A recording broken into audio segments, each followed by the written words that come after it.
On the radio, so we'll get started with questions for the players. You obviously see we have Ayo, Kofi, and Giorgi. So raise your hands for the mic holders. Jeremy, get started. Giorgi and Ayo is for you guys. Right here, George. What was the difference in closing this game out compared to the previous two? Just staying more connected and also preparation. We prepared for late situations and practices. So I felt like we were more confident, more prepared. At the same time, we just, have an experience of that, not that much preparation or whatever, but just have an experience. Now we experienced, last game, 1 point game, before that 1 point game. So just to have that experience, and now we really have that experience in that moment. We look at each other, we know what's up. Everybody knows what's up, and just we learned how to close it out. That's it.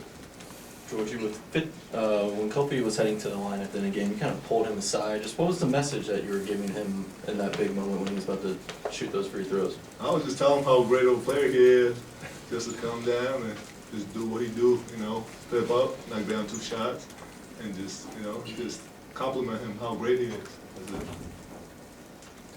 Kofi, four of the team's 6 blocks tonight. Just talk a little bit about how, is it just a natural instinct for you to go up to block the ball, or is that something you had to learn a little bit over your career?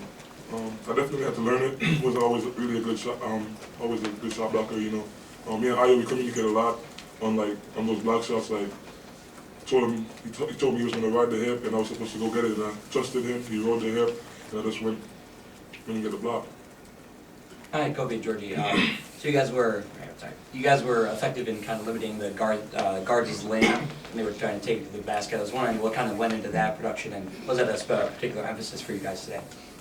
I'll go first.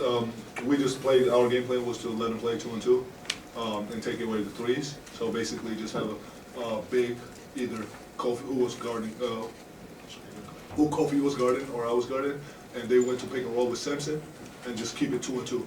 All the other guys protecting 3-point line, and then just playing 2 and 2 basketball, and that was simply that. Yeah, that's pretty much it. Coach told us to keep it in the interior because they're really good shooters. So we just forced it, the 2 on 2 game. Told the guards to stay at the shooters and control the middle. Ayo in the back. At Big Ten Media Day, you had said that there wasn't going to be any storming the court this year because it wasn't going to be a surprise when you took down a top 10 team. How does it feel to get one this early in the season?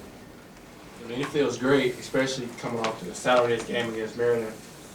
Letting that one slip away, and then we could easily put our heads down. We could easily look for sympathy, but that's not how we approach this game. And I applaud our team.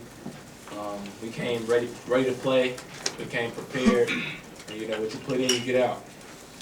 Kofi, you made 23 of 26 free throws when you were about 50-something% early in the season.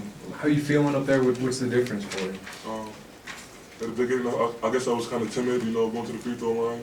Never really played in front of that crowd before, so it just took me a while to adjust to it and get comfortable. Guys like Giorgi and Ayo, they push me in practice to make sure I'm on the line every day, shooting free throws, getting extra free throws up, and that's basically it. Putting up more shots. My guys giving me the confidence that I need to go in there and knock it down. Well, obviously, you know what Kofi's capable of, just skill-wise. But what does it mean for him to have this type of performance against a team like Michigan here tonight? I mean, it just shows the type of player he is. He's a big-time player, and he just shows his greatness. I told him in the beginning of the year, don't get too high, don't get too low. I always remember that. That's one advice I first gave to him when I met him, and I just tell him, don't get too high, don't get too low.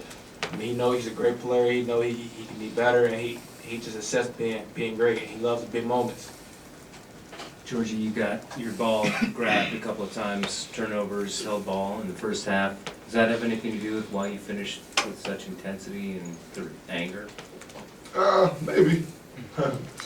Maybe not. I don't know. I don't know. Ayo, you mentioned the team could have just your head down after that Maryland game. How do you not do that? What's it take to not have that happen to turn the page? Will, me being a leader, George being a leader, the leaders, we just want to emphasize that, the way we played against Maryland, we play that way for 40 minutes each and every night, and then we'll win. Got to keep coming, keep playing the game the right way, keep playing defense, keep executing the offense. And that was pretty much just a message. I saw at least a couple of you guys give a little, bro hug to Juwan Howard in the handshake line afterwards. I guess what are your impressions of him as a coach now facing his team? I think that he's a really, really great coach. He's been around really great basketball teams and just great basketball minds over his career as a player, as a coach, and just he was so nice after the game. He just congratulated us how hard we played. He said how hard y'all played. Just really congratulations to a win, and just he told us to stay healthy and just congratulated, and this shows how high class he really is. After a game like that, so a lot of respect to him. Yeah, I mean, he's from Chicago, so growing up, I knew a lot about him. I heard a lot about him. And, he went to CVS, Chicago Vocational. And when I just told him out there, I said, I was 4-0 against CVS. I said, CVS never beat Warren Park. And then he just said how he used to kill Warren Park back in the day.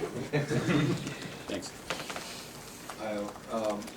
Over the course of the game, when you guys were doing so well protecting the rim and really frustrating them anytime they actually got into the defense, what did you see from their guards and shot selection just as those 40 minutes went on, and obviously the blocks were starting to kind of pile up on them? Did you see hesitation? Did you see different choices? How did you see that play out? I mean, I feel like they were down the road, so I feel like towards the end of the game, they shooting like with no,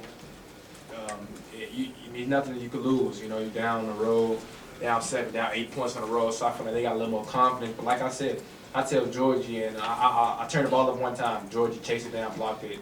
Another time, Kofi blocked it. I trust my bigs, and I trust they protect the rim.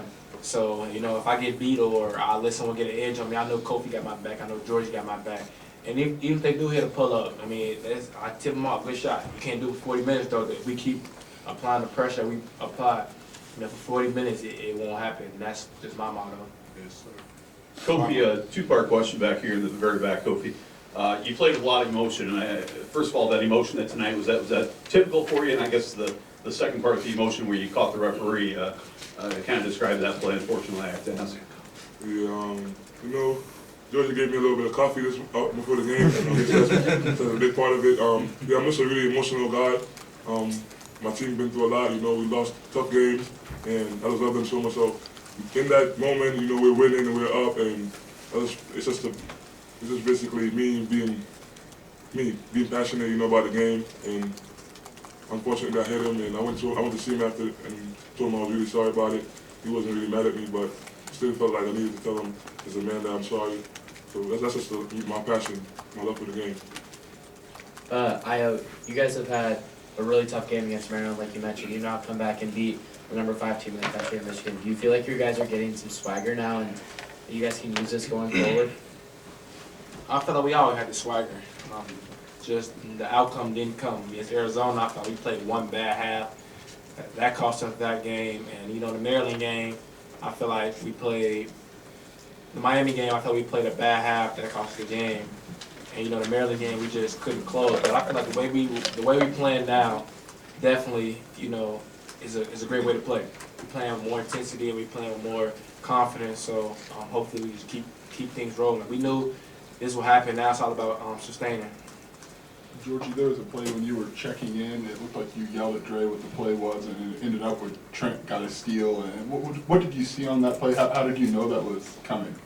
That was actually fun. I looked at their coach, and he called out a play, 5, which was 5 actually, and we the whole entire team knew the play, because we were really dialed in, watching a lot of film, just really prepared, as a whole team. And I was the one closest to their coach who called the play, and he was 5, and I knew it was a side ball screen. So I just told him, I looked at the coach, he looked at me, I'm like, and then I told Trent and Dre, I'm like, 5, side ball screen is coming. And we just knew what was coming, and then I think that really messed them up. I think, maybe not, but we just knew we were really, really prepared, I feel like, and we just got to take it even to the next level, going into the next game, just being really, really prepared, and just, I heard, okay, they calling this play, I know what's coming, I know side ball screen is coming, I know this is coming, and that was basically it. Time for a couple more if we have them. Obviously, I think it was Trent who drew the technical foul, but what was going on there in the first 10 minutes of the second half seemed like some John got going, something you guys kind of, both teams maybe went up another level or something? No, that's all love. You know, I'm a competitor, so whatever happens on the court, I keep it on the court. So, you know, that's all love. 2 teams wanting to win, 2 teams, you know, trying to get a W, and that was all that was. Much respect to them, they're a great team, and we'll see them again. Ayo, with the way you executed defensively last 2 games against 2 high-level teams, you feel like you're developing an identity at that end of the floor now? The team? Yeah. Yeah, I mean, I feel like that identity was always there. You know, that's one thing that coaches always preach to us and always, you know, instilled in us is playing on the defensive end. I mean, we always believed in ourselves. So, you know, the stuff that's coming, you know, get this big win, we knew that we could do this, we knew we were capable of this, and we just keep playing for each other. Yeah, so huge. Last question here. Last one, all right. So the huge foul differential in that second half of Community Mission. I was wondering from your perspective, what was different about that? We just played deep. Wait, you said it was huge foul difference? So we have more fouls than them, or they have more fouls than us? Yeah. Well, they committed more fouls than us. Oh, I mean, they was hacking us. They was fouling, hand checking. That's pretty much it. You know, that's all. All right, we'll let these guys go. Thank you.